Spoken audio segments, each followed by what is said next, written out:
대해서 설교해 주시겠습니다. 모든 사람에게는 이 의의 개념이 있습니다. righteousness에 대한 개념을 갖고 있습니다. 그것이 무엇일까요? 신 앞에서 옳아야 된다 하는 이 생각, 혹은 무의식이든 의식이든 인간 속에는 신 앞에서 옳아야 된다, 혹은 신으로부터 인정을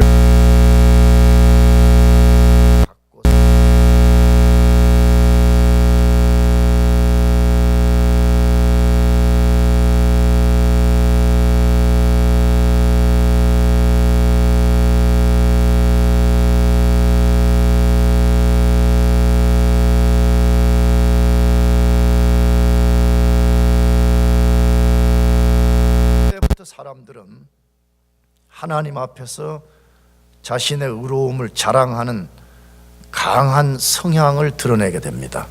이것을 죄의 본성이라 그렇게 말합니다. 그러면 왜 그렇게 하는 것이 죄이고 잘못입니까? 왜 자기가 세운 의의 기준을 만들고 거기에 자기가 도달했다고 여기고 의로움을 자랑하면 왜 그것이 죄가 되냐 하는 것입니다. 뭐 때문이죠? 절대적 의가 될 수 없는 것을 가지고 하나님과 사람 앞에서 자신을 의롭다고 뽐내기 때문에 그런 것입니다. 이걸 다른 말로 하게 되면 하나님이 요구한 절대적 기준에 합당한 의가 아니고 자신이 만든 몇 가지 기준에 근거한 것을 가지고 하나님과 사람 앞에서 자신을 의롭다고 여기기 때문에 심각한 죄가 되고, 이것이 심각한 인간 문제가 아닐 수 없는 것입니다.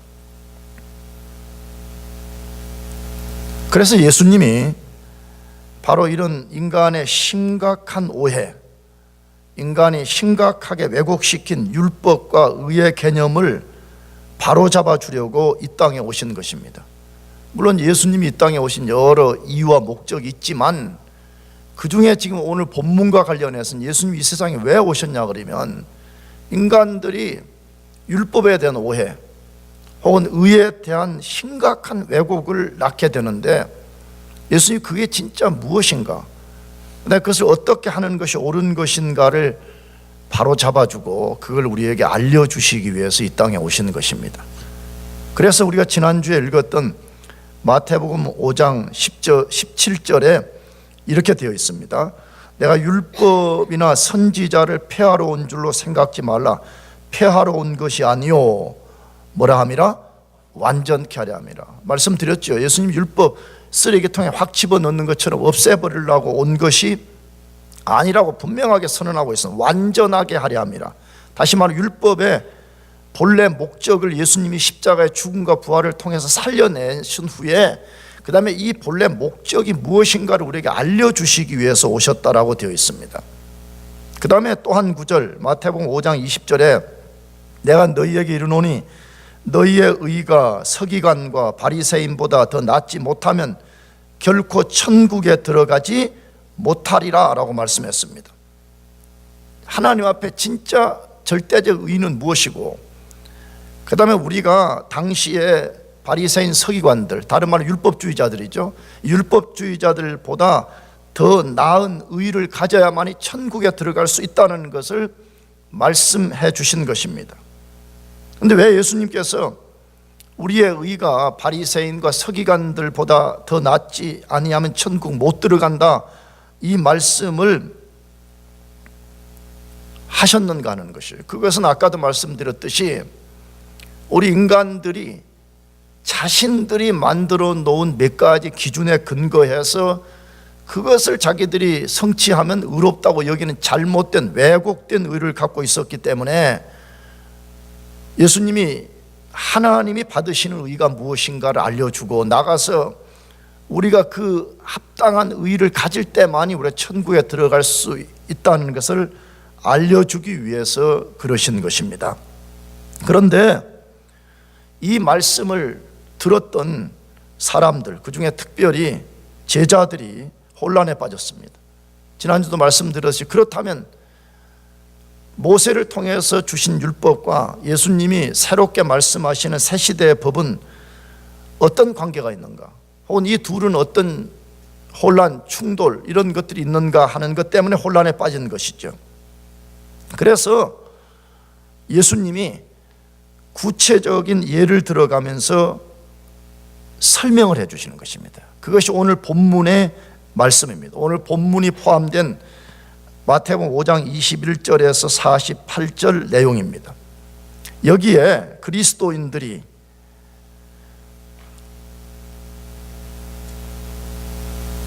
추구해야 되는 올바른 의가 무엇이고, 그 다음에 당시 종교 지도자들보다 더 나은 의를 가져야 된다는 것들이 무엇인가를 6개의 구체적 영역을 예증으로 설명해 주신 것입니다. 그 6개의 내용은 살인, 간음, 이혼, 맹세, 보복, 원수를 미워하라 하는 것에 관한 것입니다. 예수님은 이것들을 통해서 율법의 본래 목적이 무엇이고 그리스도인들이 율법주의자들보다 더 나은 의를 가져야 된다고 한 그 의가 무엇인가를 말씀해 주시는 것입니다.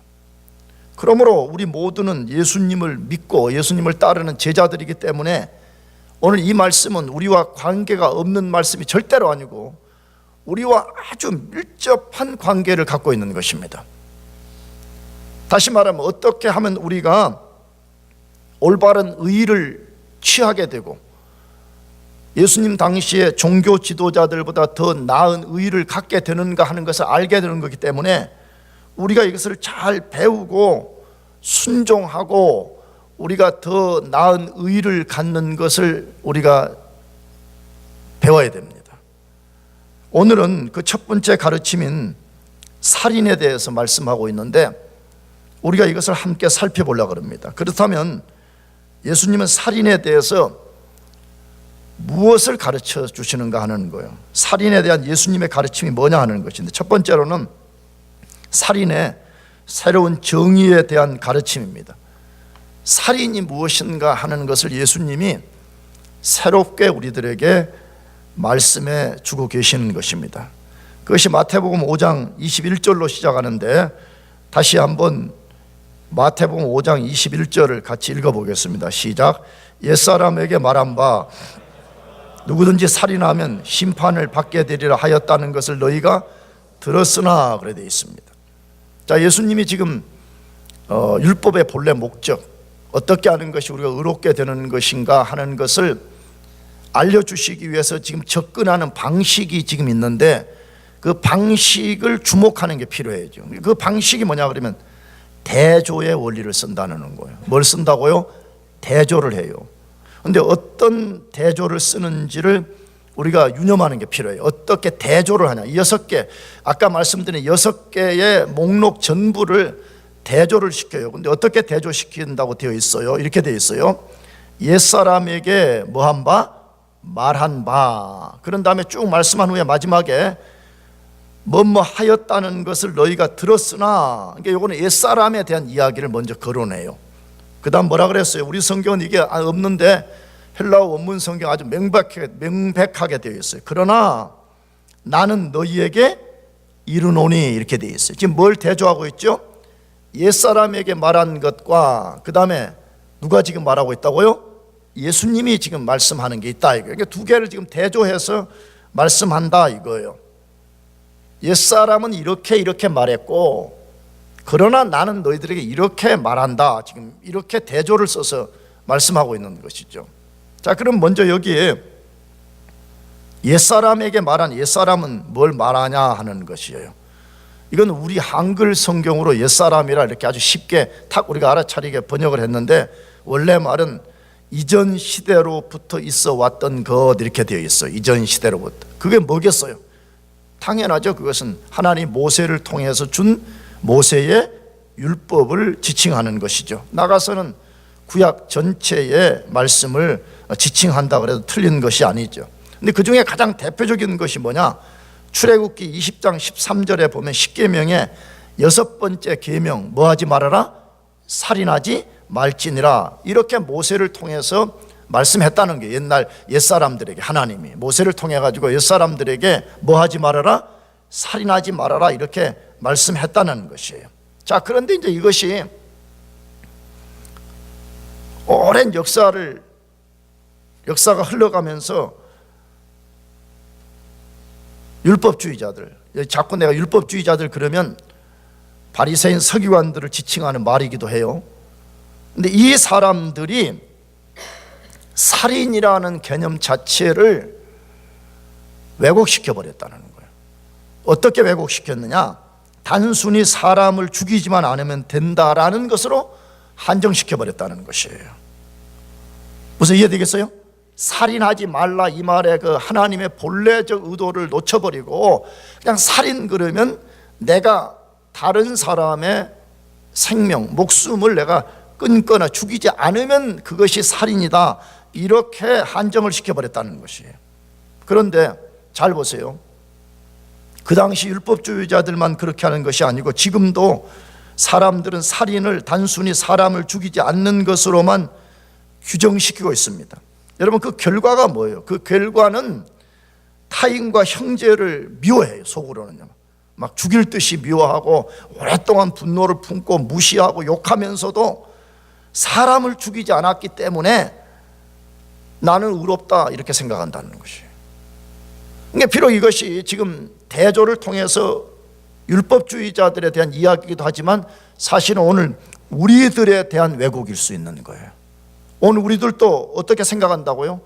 살인을 물리적으로만 생각한다 이거예요. 내가 사람을 안 죽였기 때문에 나는 살인자가 아니고 나는 사람을 안 죽였기 때문에 하나님 앞에 의로운 존재다 이렇게 생각한다 이거예요.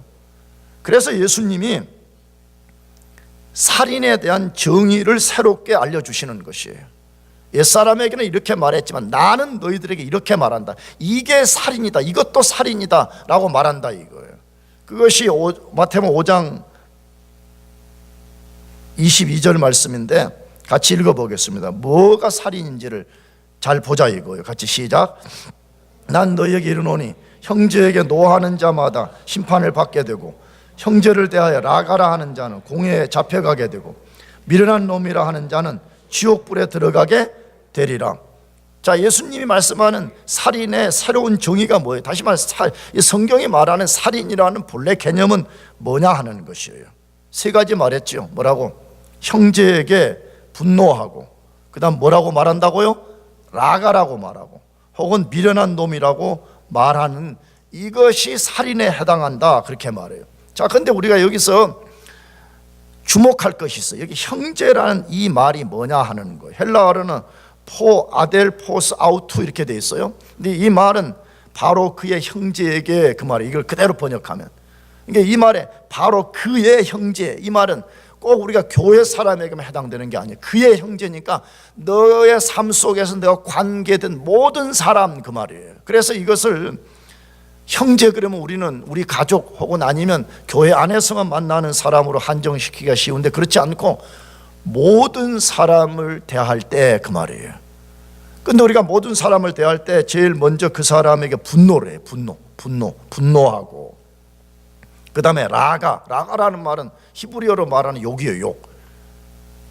근데 이 말을 우리말로 바꿔놓으면 바보 천치 같은 놈 그 말이에요. 그 다음에 미련한 놈 그 말은 헬라어 원래 단어 머리가 텅 빈 놈 이 말이죠.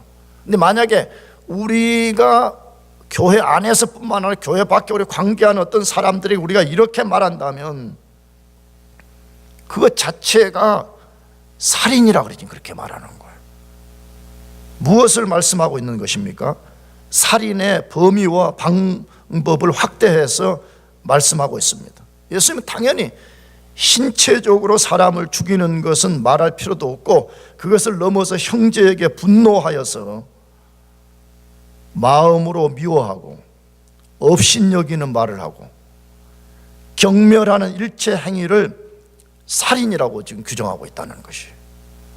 그런데 여기에 어떤 패턴이 있다는 거예요. 어떤 발전되는 패턴이 있다고 말하는데 제일 먼저 사람이 분노하게 되면 마음으로 형제를 미워하게 되고 미워하게 되면 경멸하는 말과 욕을 하게 되고 나아가서는 그것이 실제 물리적인 살인을 가져오게 된다라고 말하고 있습니다. 주목해야 됩니다. 예수님은 우리가 그렇게 하는 것이 결코 작은 것이라고 말씀하지 않고 있습니다. 매우 위험한 것이라고 말씀합니다. 자, 그런데 우리가 꼭 기억해야 되는 게 뭐냐? 예수님의 형제에 대한 분노는 살인에 이르게 되는 요인이라고 말씀하지 않고 살인 그 자체라고 지금 말하고 있다는 거예요. 다시 우리가 형제에 대해서 악한 감정으로 우리가 분노를 품는 그 자체가 뭐라고 말한다고요? 그걸 지금 살인이라고 말한다 이거예요. 다시 우리가 형제를 우리와 관계된 형제를 자매들을 우리가 마음속으로 미워하고 분노를 품고 경멸하고 우리가 아주 악한 말을 쏟아내면 그 자체가 살인이라고 말한다는 것이에요. 자, 이것이 지금 예수님이 새롭게 알려주는 율법의 본래 목적이라는 거지. 살인이 뭐냐면 살인은 단순히 사람을 죽이는 것만이 아니고 우리 마음속에 분노를 품고 미워하고 경멸하고 아주 욕됨으로써 대하는 모든 일체 행위가 살인이라고 그렇게 말한다는 것이에요. 그것을 요한일서 3장 14절 15절에도 말씀하는데 같이 우리가 읽어보겠습니다. 시작. 우리는 형제를 사랑함으로 사망에서 옮겨 생명으로 들어간 줄 알거니와 사랑하지 아니하는 자는 사망에 머물러 있느니라. 그 형제를 미워하는 자마다 살인하는 자니 살인하는 자마다 영생이 그 속에 거하지 아니하는 것을 너희가 아는 바라. 아주 분명하게 말씀합니다. 그 형제를 미워하는 자마다 뭐하는 사람이라고요? 살인자라고 말해요.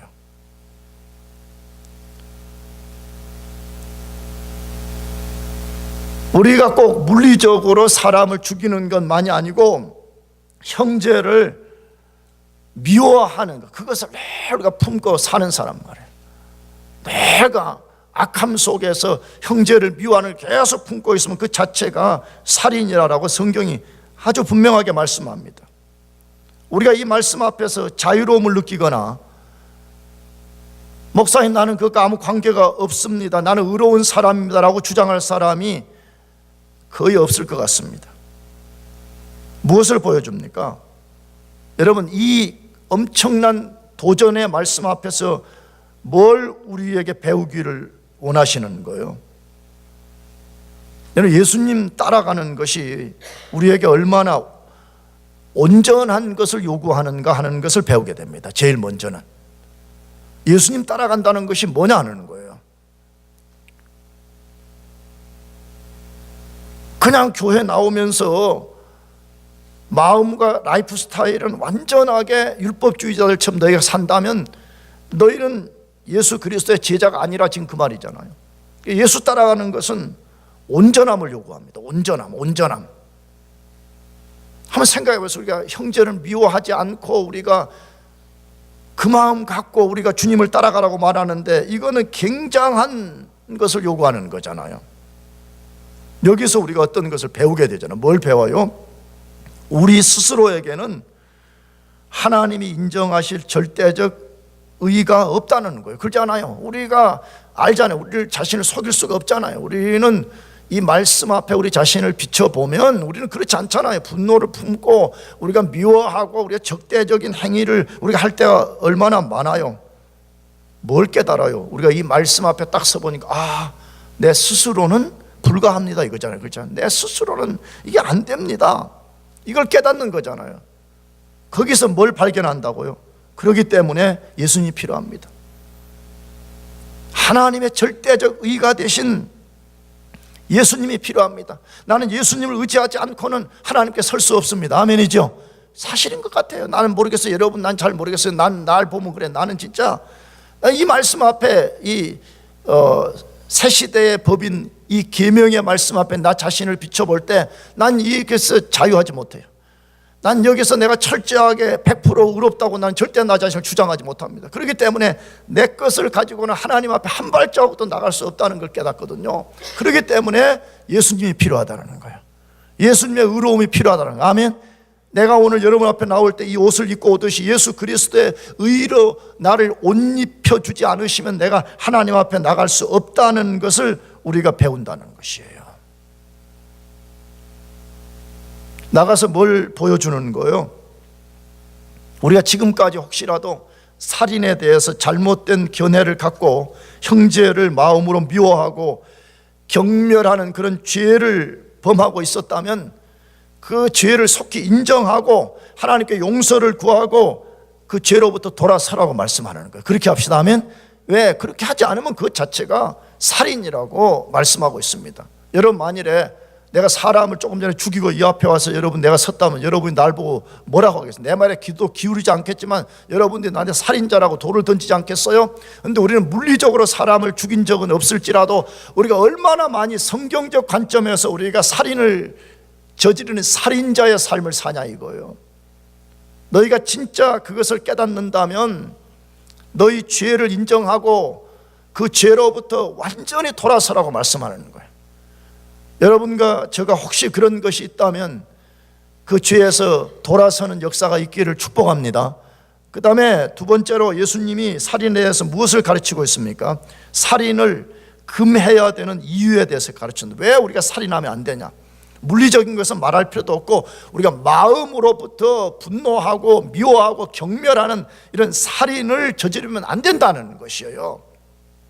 그것을 마태복음 5장 22절에서 26절까지 해서 말씀하는데, 천천히 우리가 읽어보면서 왜 우리가 그런 살인 행위를 하면 안 되는가를 생각해 봅시다. 다 같이 한번 읽어보겠습니다. 시작. 나는 너희에게 이르노니 형제에게 노하는 자마다 심판을 받게 되고 형제를 대하여 라가라 하는 자는 공회에 잡혀가게 되고 미련한 놈이라 하는 자는 지옥불에 들어가게 되리라.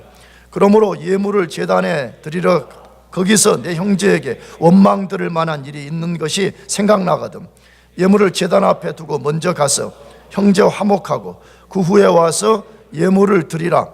너를 고발하는 자와 함께 길에 있을 때 급히 사화하라. 그 고발하는 자가 너를 재판관에게 내어주고 재판관이 옥리에게 내어주어 옥에 가둘까 염려하라. 진실로 내게 이르노니 내가 한 푼이라도 남김이 없이 다 갚기 전에는 결코 거기서 나오지 못하리라. 왜 예수님이 살인하면 안 된다 그래요? 혹시 만일에 우리가 그런 살인의 죄를 범하고 있다면 그런 형제와 왜 즉각 화해해야 된다고 말씀하는 것이에요. 오늘 본문과 그 다음에 오늘 본문과 관련된 다른 성경의 근거에서 5가지를 간략하게 소개해 드리려고 그래요. 첫째로는 우리가 만일에 살인의 죄를 계속해서 짓고 죄로부터 돌아서지 아니하면 하나님의 심판을 받고 어디 불에 들어간다 그래요? 지옥불에 들어간다고 말하고 있습니다. 아주 무서운 경고가 아닐 수 없습니다. 자, 그렇다면 질문이 생겨요. 우리가 형제를 마음으로 미워하기만 하면 지옥에 가는 것일까요? 만일에 그렇다면 우리 중에 지옥 가지 않을 사람이 한 사람이라도 있겠습니까? 글쎄, 난 잘 모르겠어요. 그러나 보편적으로는 아무도 없을 것 같아요. 만약 형제를 단 한 번만이라도 미워하면 지옥 간다라면 우리 중에 지옥 가지 않을 사람이 누가 있겠습니까? 그렇다면 예수님이 무엇을 말씀하시는 것일까요? 형제를 미워하는 사람은 지옥 간다, 지옥불에 던져진다, 이 말은 뭘 말하는 것일까요? 그것은 악의를 가지고 지속적으로 계속해서 형제를 미워하는 것을 말합니다. 그래서 헬라어에 그 표준 원문이라는 헬라어 원문이 있는데 거기 보면 까닭 없이라는 말을 삽입시켜 놨어요. 그러니까 성경에는 분명하게 우리가 거룩한 분노라는 게 있다고 말하거든요. 거룩한 분노.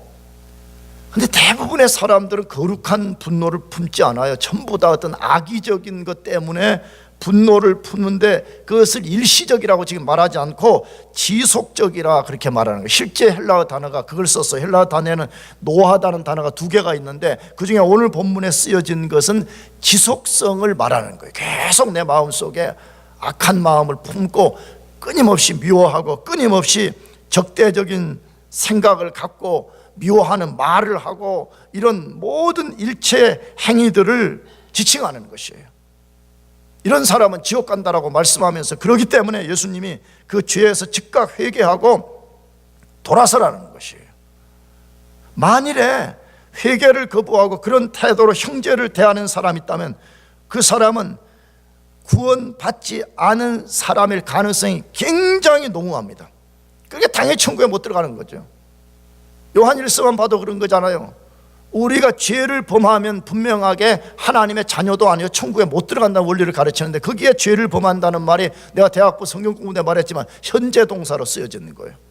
내 마음속에 지속적으로 악한 감정, 악한 분노, 이걸 풀질 않는 거예요. 계속 이걸 갖고 사는 사람들이에요. 그러므로 우리 자신들이 진짜 어떤 사람인지 잘 점검해 봐야 되는 것이에요. 우리는 정말 연약하고 악한 인간이기 때문에 때로는 순간순간 분노를 쏟는 것을 부정할 수가 없습니다. 그러나 그런 건 말고 말이야, 내가 진짜, 물론 그래서도 안 되지만 내가 진짜 늘 누구 미워하는 사람에서 계속 이렇게 풀질 않아요. 계속 적대감을 갖고. 성경은 분명하게 말합니다. 뭐라고? 그런 사람은 어디 불에 던져진다고요? 지옥불에 던져진다고 예수님이 분명하게 말씀하고 있는 것입니다. 그렇지 않겠어요? 나는 뭐 성경을 깊이 모르지만 논리적으로 봐도 그럴 것 같아. 만약에 이제 어떤 사람이 계속 그 아담의 타락한 본성을 가지고 남 미워하는 그 감정을 끊임없이 계속 갖고 있는 사람이 만약 천국에 들어온다고 하면 어떻게 되겠어요? 내가 말해 천국은 깨져버린다고. 그런 사람은 천국에 적응도 안 되겠지만 그런 사람이 들어오면 천국이 깨져버리는 거 아니에요? 그러니까 예수님이 그런 사람 천국에 못 들어간다라고 말씀하고 있는 것이에요. 여러분, 우리가 분노하는 것, 적대감을 지속적으로 갖는 거, 해도 되고 안 해도 되고 선택사항이 아니라 그런 사람은 천국에 못 들어온다, 지옥불에 던져진다라고 하는 것을 우리가 기억하는 게 필요합니다. 아멘? 그것을 기억해요. 여러분, 형제 자매들끼리, 부부간에도 말이에요. 그럴 때마다 이걸 자꾸 생각해야지 말이에요. 두 번째로, 왜 우리가 형제를 미워하면 안 되는가 하는 거예요. 혹시 미워한다면 왜 속히 돌아서야 되냐면, 우리 예배를 하나님이 받지 않으시기 때문이라고 말해요. 우리 예배를 누가 받지 않아요? 하나님이 안 받으신다고 말해요. 성경은 예수를 믿든 안 믿든 인생에 제일 중요하고 우선되는 것은 하나님께 영광을 돌리는 거라고 말해요. 그 방식 중에 하나가 예배하는 거거든요. 구약은 제사지요. 그러니까 이 인생 왜 창조했냐, 인생을 왜 죄에서 구원했냐 하면 그 중에 하나가 하나님을 예배하라고 부른 거예요. 아멘이죠. 그런데 말이에요, 이렇게 중요하고 우선된 예배 앞에서 예수님이 뭐라고 말씀해요? 만일에 형제를 미워한 일로 그 형제로부터 원망 들을 일이 있다면 먼저 그 형제에게 찾아가서 화해하고 그 후에 제단 앞에 나와서 제물, 예배를 하라, 그렇게 되어 있죠. 이게 무슨 말을 하려는 의도가 있어요? 형제를 미워하고 형제와 불화 가운데 있으면서 하나님 앞에 나와서 폼나는 예배를 드린다고 그 하나님 기뻐하시는 것이 아니라는 거예요. 그것보다 더 중요한 것은 가서 형제와 먼저 화해한 후에 와서 예배를 드리는 게, 이게 얼마나 중요한 것이에요. 그런데 우리가 주목할 게 뭐예요? 가서 화해를 해야 되는 대상이 말이에요, 나 때문이 아니에요. 내가 지금 상처를 받아서가 아니고 내가 어떤 상처를 준 형제가 나 때문에 어떤 공경에 빠져가지고 원망을 하거나 아픔을 겪는 그 형제 때문에 찾아가라, 지금 그렇게 말하고 있잖아요. 뭐라고 했어요? 그 형제로부터 원망 들을 일이 있다면, 그렇게 되어 있으니까 내 입장이 중요한 것이 아니라는 게, 누구 입장이 중요하라고 한다고요? 형제가 지금 어떤 어려움을 겪고 있는가를 잘 살피고, 만약 그렇다면 내가 찾아가서 그 형제와 화해해야 된다, 그렇게 말하고 있는 것입니다. 여러분, 우리가 미움을 갖고 말해요, 이 속에 적대감을 갖고 말해요, 그 하나님이 받지 않으십니다. 내가 자주 말하지만 우리가 이렇게 몸으로 드리는 예배나 헌금을 드리는 거나 뭐 어떤 모든 행위에 있어서 하나님은 거지가 아닙니다. 하나님은 쉽게 말하면 막 우리가 예배를 안 바치면 굶주려 가지고 막 못 견디는 그런 분이 아닙니다. 하나님은 어제나 오늘이나 영원토록 영광 중에 계신 분입니다. 아멘이죠.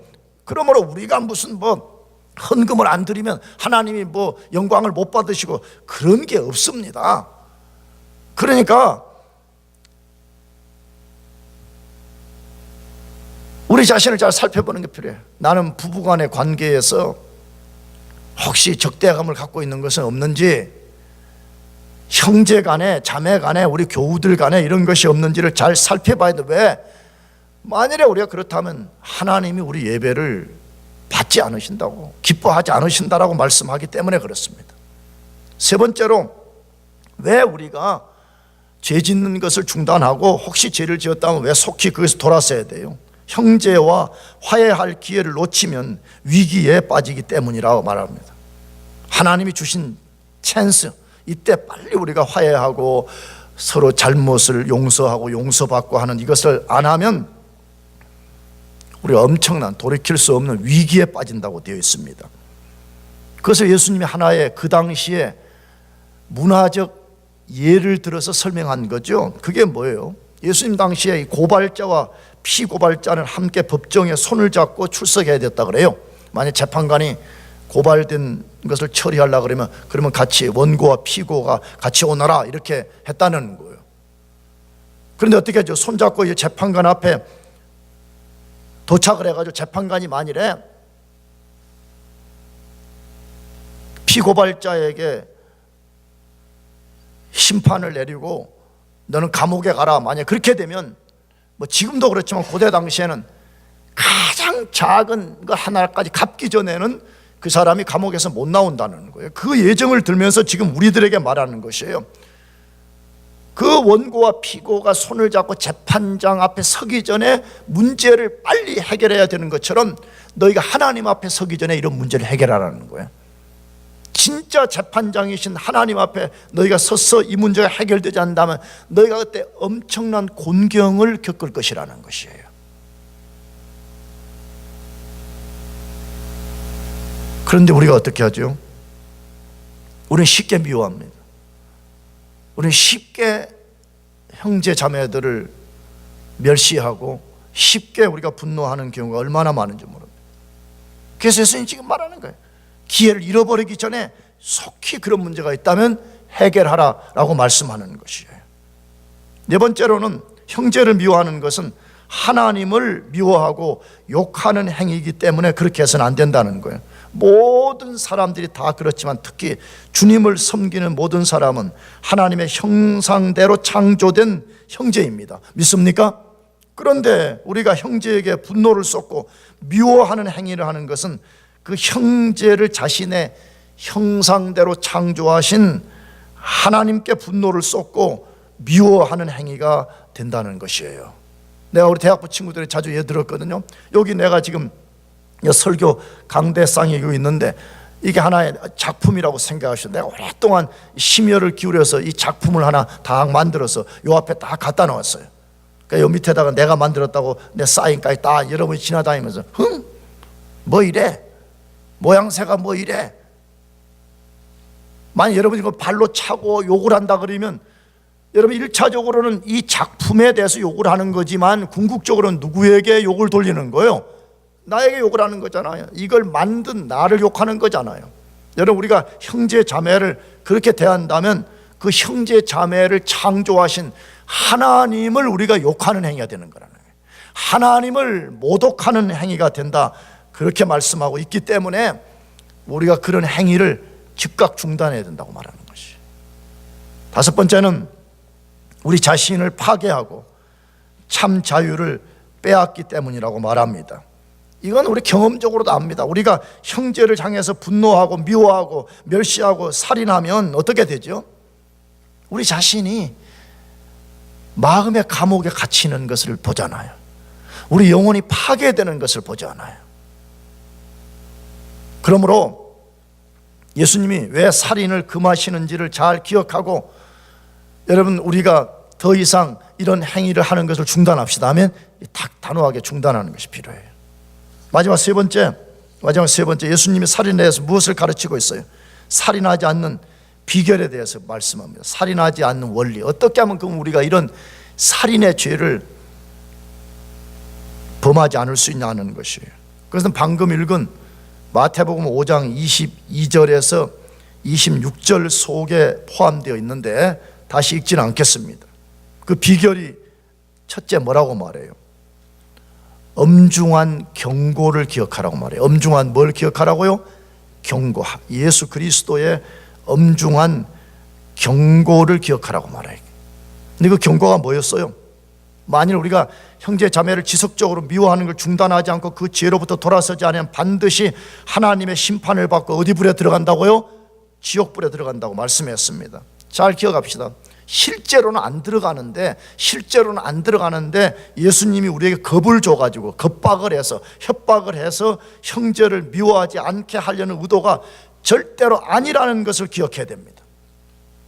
근데 얼마나 많은 사람들이 이렇게 생각을 해요. 우리는 예수 믿어서 구원받았기 때문에 이런 말은 우리와 관계없어. 예수 믿어 구원받았기 때문에 우리가 어떤 불의한 삶을 살아도 반드시 천국에 간다라는 잘못된 가르침, 거짓된 교리에 현혹되어서는 절대로 안 되는 것입니다. 우리가 구원을 받을 때 우리의 공로는 하나도 없습니다. 아멘이죠? 우리가 구원받는 거 우리 공로는 아무것도 없어요. 아무것도 없어요. 아무것도 없습니다. 오직 예수 그리스도를 믿음으로만 우리가 구원을 받은 것입니다. 그러나 성경은 말합니다. 구원받은 백성은 자신의 의지 혹은 자신의 전 존재를 주님께 복종을 시켜서 그 구원에 합당한 삶을 살라고 요구하는 것입니다. 그러므로 만일에 어떤 사람이 그렇게 사는 삶의 증거가 따르지 않는다면 그 사람은 구원받은 사람이 아닐 가능성이 굉장히 높습니다. 내가 자주 말씀드리잖아요. 우리가 예수 믿고 구원받고 100% 완벽한 의, 완벽한 도덕, 완벽한 윤리가 단번에 나타나지 않지만 진짜 예수 믿어 구원받고 생명이 우리 속에 생기게 되면 점진적으로 우리가 예수 그리스도의 말씀에 순종하는 삶이 확대되어 가는 것입니다. 근데 만약 어떤 사람이 이게 없다, 나는 예수 믿어 구원받았습니다 그래 놓고 삶의 방식은 철저하게 예수 그리스도의 가르침을 반대로 하고 있는 사람이라면 그 사람은 구원받은 사람이 아닌 것입니다. 그러므로 예수님이 말씀합니다. 엄중한 경고를 기억하라고, 엄중한 경고를 기억하라고 말합니다. 그러면 우리에게 질문 생기잖아요. 우리의 의지를 드리는 것만으로 주님의 요구를 순종할 수 있을까 하는 것이에요. 절대로 불가능합니다.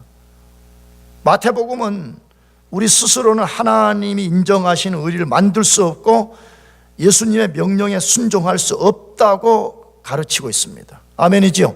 불가능해요. 우리 스스로의 힘, 스스로의 의지를 갖고는 불가능한 것입니다. 마태복음의 대전제는 이거예요. 예수님을 믿고 예수님을 믿을 때 너희 안에 들어오신 그분의 성령의 능력을 의지할 때만이 우리가 이것에 살 수 있다고 말하는 것이에요. 사실이에요. 자연인은 예수 그리스도의 말씀을 순종해낼 능력이 전혀 없습니다. 왜 그렇죠? 여러분, 우리 인간은요, 우리가 우리 자신을 생각하는 것보다 훨씬 문제가 많은 인간들입니다. 아주 간단하게 말하면 우리는 너무나 연약한 존재. 여기 연약하다는 개념은 하나님의 요구에 대한 연약함을 말해요. 너무 연약해서 우리 스스로는 하나님의 요구를 이룰 수가 없어요. 너무 연약해가지고. 그런데 더 안타까운 사실은 뭐냐 그러면 그 연약한 속에 이 교활하고 악한 욕망이 우리 속에 같이 또 동시에 이 속에 있다는 것이에요. 연약해서도 못 지키는데 그 더러운 욕망들이 하나님의 율법을 지키지 못하도록 만들어버리기 때문에 우리 스스로의 힘으로는 예수님의 요구를 절대로 이룰 수가 없습니다. 그래서 성경의 대전제는 뭐라고요? 성령의 능력을 의지하고. 뭘 의지하라고요?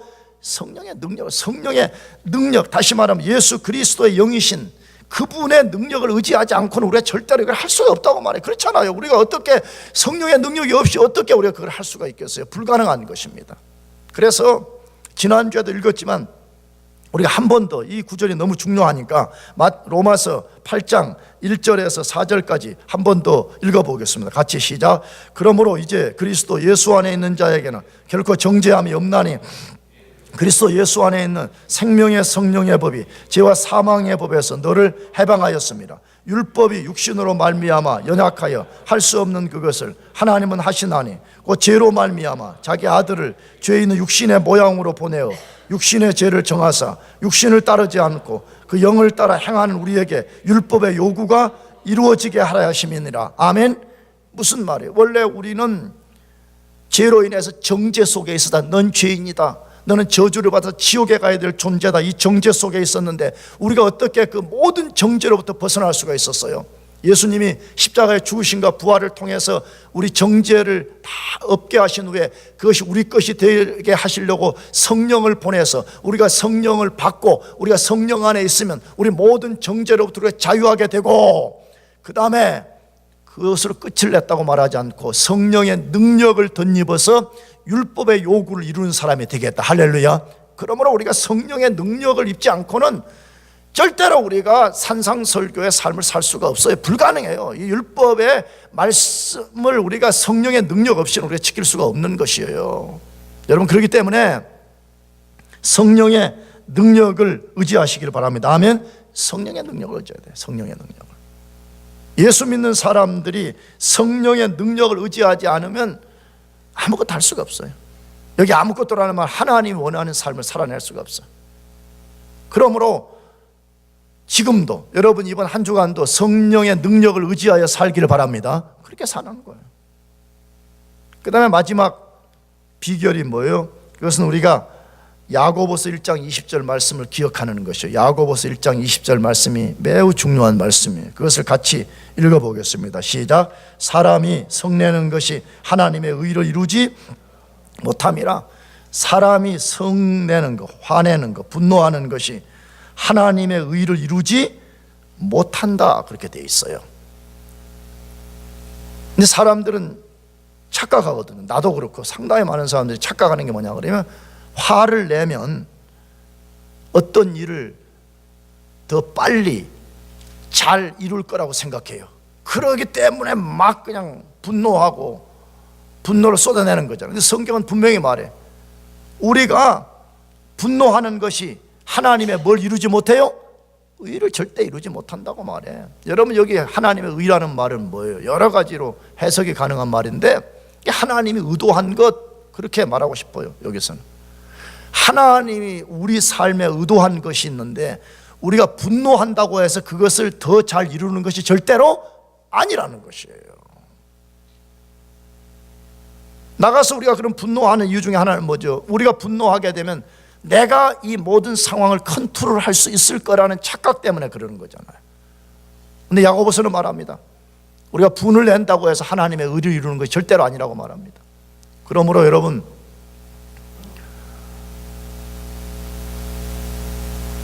예수님 말씀하는 살인이라고 하는 이 가공할 죄를 우리가 범하지 않기 위해서는 다시 예수님의 엄중한 경고를 기억해야 돼요. 예수님의 무슨 경고요?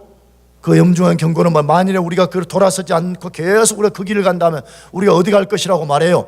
지옥불에 들어갈 것이라고 말해요. 내가 제가 여러분에게 뭘 소개했죠? 누구 능력을 의지하라고요? 성령의 능력을 의지해야 돼요. 여러분이 진짜 예수님을 믿는 사람이라면 여러분 속에 반드시 성령이 들어와 계십니다. 그 성령을 소멸하지 말고 성령을 근심시키지 말고 그 성령을 계속해서 의지함으로써 여러분이 성령의 능력으로서 그것을 이겨내야 되는 것입니다. 나가서 뭘 기억하라고요? 하나님의 뭘 이루지 못해요?